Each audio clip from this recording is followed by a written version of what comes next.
నమస్తే. సామాన్యుడి చేతిలో సామాజిక అస్త్రం నెంబర్ 1 న్యూస్కి స్వాగతం. నేను రవీంద్ర. తెలంగాణ రాష్ట్ర రాజకీయాల్లో మొట్టమొదటిసారిగా జూబ్లీ హిల్స్ నియోజకవర్గం కాంగ్రెస్ గెలవబోతుంది. చాలా కీలకమైనటువంటి అప్డేట్గా మనం చూడాలి. ఇది జూబ్లీ హిల్స్ గెలవటమే కాదు, నవీన్ యాదవ్ మంత్రివర్గంలోకి రాబోతున్నారు. ఇది ఇంకా ఆసక్తికరమైనటువంటి సంగతి. ఎస్, నవీన్ యాదవ్ని మంత్రివర్గంలోకి తీసుకోబోతున్నారు రేవంత్ రెడ్డి. మాకు అందినటువంటి కీలకమైనటువంటి సమాచారం ప్రకారం ఇది 100% జరిగి తీరుతుంది. ముఖ్యంగా జూబ్లీ హిల్స్ ఉప ఎన్నికకు సంబంధించి షెడ్యూల్ విడుదలైనప్పటి నుంచి నాటకీయమైనటువంటి పరిణామాలే. ఇంకా గులాబీ పార్టీ అభ్యర్థిని ప్రకటించినప్పటి నుంచి అయితే దానికి అంతకు మించి అన్నట్లుగానే ప్రచారం, ఒక రకమైనటువంటి సోషల్ మీడియా వేదికగా రకరకాల ఇష్యూస్. మాగంటి గోపీనాథ్ ఆయన అకాల మరణంతో జూబ్లీ హిల్స్లో ఉప ఎన్నిక అనివార్యమైంది. ఇటువంటి క్రమంలో ఇక్కడ ఒక ముఖ్యమైనటువంటి అంశం ఏంటంటే, గతంలో 2 పర్యాయాలు జూబ్లీ హిల్స్ నియోజకవర్గం నుంచి పోటీ చేసి ఓడిపోయినటువంటి నవీన్ యాదవ్ ఎలా అయినా సరే నన్ను ఇక్కడ అభ్యర్థిగా ప్రకటించాలి అని పట్టుబట్టారు. కాస్త మొదట్లో అయితే కాంగ్రెస్ పార్టీ ఆలోచన చేసింది. ఇక్కడ బలమైనటువంటి సామాజిక వర్గం ఆ నియోజకవర్గంలో నవీన్ యాదవ్ యాదవ సామాజిక వర్గానికి సంబంధించి. ఇలాంటి క్రమంలో చాలామంది ఆశావాహులు కాంగ్రెస్ పార్టీలో సీనియర్లు జూబ్లీ హిల్స్ వైపు చూశారు, స్థానికులతో పాటు స్థానికేతరులు కూడా. చివరకు నవీన్ యాదవ్ అభ్యర్థిత్వం ఖరారైంది. అయితే ఇప్పుడు ఎన్నికలు జరిగినటువంటి తీరు చాలా స్వల్పమైనటువంటి శాతం పెరిగింది, అంతే. 1% కూడా లేదు 2023లో జరిగినటువంటి ఎన్నికలతో కంపేర్ చేస్తే. ఇక్కడ చాలా ముఖ్యమైనటువంటి అంశం ఏంటంటే, ఎన్నిక జరిగే ఒక ముందు రోజు వరకు గులాబీ పార్టీ వైపే కాస్త ఓటర్లు మొగ్గు చూపించారు. రాత్రికి రాత్రే అక్కడ సమీకరణాలు మారాయి, పరిణామాలు కూడా వేగంగా పుంజుకున్నాయి, చేంజ్ అయ్యాయి అని చెప్పొచ్చు. దానికి ఇంకా ఓటర్లని ప్రలోభ పెట్టడంలో 2 పార్టీల నేతలు వారి యొక్క సామర్థ్యాన్ని పెట్టారనే చెప్పాలి. ఇక్కడ త్రిముఖ పోరని భావించినప్పటికీ సేమ్ మళ్ళీ గతంలో ఏ రకమైనటువంటి పరిస్థితులు ఉన్నాయో ఇప్పుడు కూడా అదే. భారతీయ జనతా పార్టీ నుంచి లంకల దీపక్ రెడ్డి ఆయన మళ్ళీ 3వ స్థానానికి పరిమితం కాక తప్పదు. ఆయనకి పెద్దగా ఓట్లు కూడా రావు, 15,000 ఓట్లు పడితే గ్రేట్ అన్నట్లుగానే చర్చ జరుగుతుంది. అయితే ద్విముఖ పోరు కాంగ్రెస్ బీఆర్ఎస్ మధ్య హోరాహోరీగా సాగినటువంటి ఈ రసవత్ర పోరులో ఫైనల్ విన్నర్ మాత్రం నవీన్ యాదవ్. 5,000 మెజార్టీ రావచ్చు అనేది అక్కడ పరిస్థితులను బట్టి మనం చెప్పొచ్చు.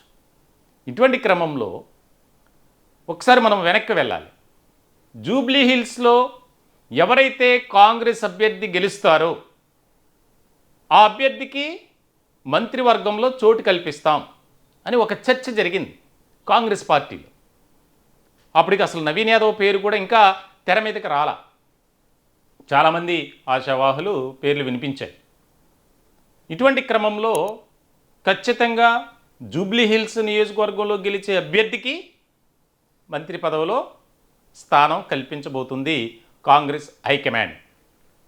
ఇటువంటి క్రమంలో ఇక తేలిపోయింది. సర్వే రిపోర్ట్లు కూడా రాత్రికి రాత్రే తారుమారు అయ్యాయి. సర్వే రిపోర్ట్లు ఎలా ఉన్నా సరే అక్కడ వాస్తవిక పరిస్థితులను బట్టి అయితే ఖచ్చితంగా కాంగ్రెస్ అభ్యర్థి నవీన్ యాదవ్ విజయం సాధించబోతున్నారు. అక్కడ సింపతి వర్కౌట్ కావడం లేదు మళ్ళీ అనేది వాస్తవంగా. తెలంగాణ రాజకీయాల్లో సింపతిని పెద్ద పట్టించుకోరు ఓటర్లు. అంటే గతంలో జరిగినటువంటి కొన్ని పరిస్థితులను బట్టి మనం చెప్పొచ్చు. ఇలాంటి క్రమంలో చాలా ముఖ్యమైనటువంటి అంశం బీఆర్ఎస్కి ఒక మైనస్ ఏంటంటే ఈ ఇష్యూస్ బయటికి రాకపోతే ఏమో కాస్త ఫైట్ అనేది ఉండేది రెండు పార్టీల మధ్య. కానీ మాగంటి సునీత వ్యవహారానికి సంబంధించి గోపీనాథ్ మొదటి భార్య కుమారుడు కేంద్ర ఎన్నికల సంఘానికి ఒక లేఖ పంపడం మెయిల్ ద్వారా అమెరికా నుంచి, తన తల్లి కూడా తీవ్రమైనటువంటి ఆరోపణలు చేయటం, ఎవరు గోపీనాథ్ తల్లి. ఇటువంటి సందర్భంలో అది ఒక మైనస్గానే చూడాలి. అలాగే ప్రజల్లో కూడా ఒక 2-3 డివిజన్లలో బీఆర్ఎస్కు పట్టు ఉన్నప్పటికీ ఆ పట్టును కూడా కోల్పోయినటువంటి పరిస్థితి. ఎందుకనంటే పార్టీలో సరైనటువంటి కోఆర్డినేషన్ లేదు. 10 ఏళ్ల పాటు అధికారంలో ఉన్నటువంటి గులాబీ పార్టీ నాయకులు రాష్ట్రాన్ని అప్పుల పాలు చేశారు. ఈ అంశాలనే కాంగ్రెస్ పార్టీ ప్రధాన అంశాలుగా అస్త్రంగా ఓటర్లోకి తీసుకువెళ్ళడం జరిగింది.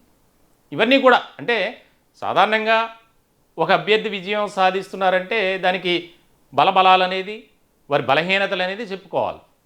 అంటే నవీన్ యాదవ్కి కలిసి వచ్చినటువంటి అంశం ఇది. మాగంటి సునీతకు బలహీనత. ఇటువంటి సందర్భంలో తన తండ్రి కూడా అతను రాజకీయాలు కానీ అతను కాస్త ప్రతి ఒక్కరికి సహాయం చేయటం, ఆపన్నహస్తం అందించడం ఇవన్నీ ఉన్నాయి. పైగా స్థానికుడు, అందులోనూ జూబ్లీహిల్స్ నియోజకవర్గంలో యాదవ సామాజిక వర్గం ఎక్కువగా ఉండేది. పైగా ఇంకొక ముఖ్యమైనటువంటి అంశం ఏంటంటే దాదాపుగా జూబ్లీహిల్స్ నియోజకవర్గంలో ఉన్నటువంటి ఓటర్లలో 40% వరకు పైనే ముస్లిం ఓటర్లు ఎక్కువ. ముస్లిం ఓట్ బ్యాంక్. ముస్లిం ఓట్ బ్యాంక్ కూడా నవీన్ యాదవ్కి కాస్త కలిసి వచ్చింది, బాగా టర్న్ అయిందని చెప్పాలి. ఎందుకు అంటే అక్కడ ఎంఐఎం స్వచ్ఛందంగానే అభ్యర్థిని బరిలో నిలపల.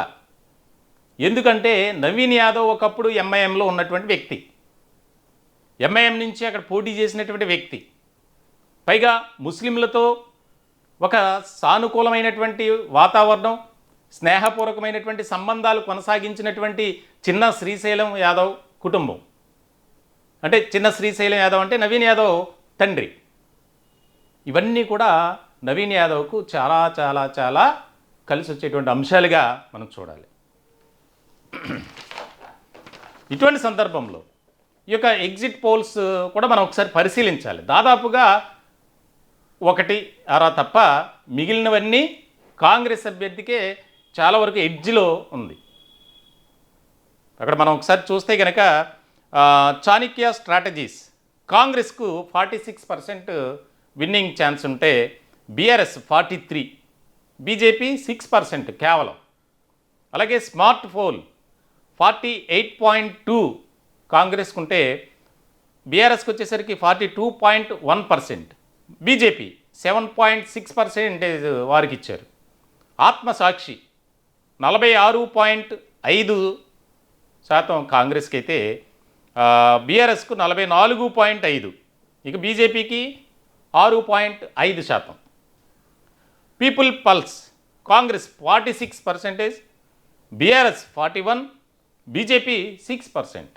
హెచ్ఎంఆర్ సర్వే కాంగ్రెస్ 48.3 అయితే బీఆర్ఎస్ వచ్చేసరికి 43.18, బీజేపీ 5.84. ఇక pulse today Congress 47, BRS 44, BJP 7%. PR ever Congress 47.41, BRS 43.13, BJP 7.91. ఇక ఆరా మస్తాన్ కాంగ్రెస్కి 47.49, బీఆర్ఎస్ 39.25, బీజేపీ 9.31. మిషన్ చాణక్య కాంగ్రెస్కి వచ్చేసరికి 39.43, BRS 41.60, Bharatiya Janata party BJP 18.97. ఇక్కడ మిషన్ చాణక్య బీఆర్ఎస్కి మాత్రం కాస్త అనుకూలంగా ఇచ్చినటువంటి రిపోర్టు ఇక్కడ మనం చూడొచ్చు. 1% వరకు దాదాపుగా. కాంగ్రెస్ 39 ఉంటే బీఆర్ఎస్ 41 ఉంది ఇక్కడ. ఇక Naganna survey Congress 47, BRS 41, BJP 8%. ఇక జన్మైన్ సర్వే కాంగ్రెస్ 42.5% అయితే బీఆర్ఎస్ 41.5, బీజేపీ 11.5. ఇట్లా కీలకమైనటువంటి మన 2 తెలుగు రాష్ట్రాలకు సంబంధించి ఎక్కువగా ఎలక్షన్స్ టైంలో ఈ సర్వే రిపోర్ట్లు ఇచ్చేటువంటి ప్రముఖ సర్వే సంస్థల తాలూకు రిజల్ట్ ఇది. దీన్ని బట్టి ఖచ్చితంగా కాంగ్రెస్ అభ్యర్థి విజయం సాధించబోతున్నారు అనేది చెప్పవచ్చు. అంటే ఇక్కడ చాలా ముఖ్యమైనటువంటి పాయింట్ ఇంకొకటి మనం అర్థం చేసుకోవాలి. అదేంటంటే రూలింగ్లో ఉన్నటువంటి పార్టీకి సంబంధించినటువంటి వ్యక్తే సాధారణంగా విజయం సాధిస్తారు. ఎందుకనంటే ఆ నియోజకవర్గానికి సంబంధించి డెవలప్మెంట్ యాక్టివిటీస్లో కానీ ఇతరత్ర కార్యక్రమాలకు సంబంధించి మనం కాంగ్రెస్ అధికారంలో ఉంది కాబట్టి అదేదో కాంగ్రెస్ అభ్యర్థిని గెలిపించుకుంటే మనకు ఉపయోగంగా ఉంటుంది అనేది. ఇంకొక ముఖ్యమైనటువంటి విషయం, మహమ్మద్ అజారుద్దీన్ను మంత్రివర్గంలోకి తీసుకోవడం కూడా నవీన్ యాదవ్ విజయానికి అదొక కారణం కాబోతుంది. ఎందుకనంటే ముస్లిం సామాజిక వర్గానికి సంబంధించి కాంగ్రెస్ పార్టీలో సముచితమైనటువంటి స్థానం దక్కింది.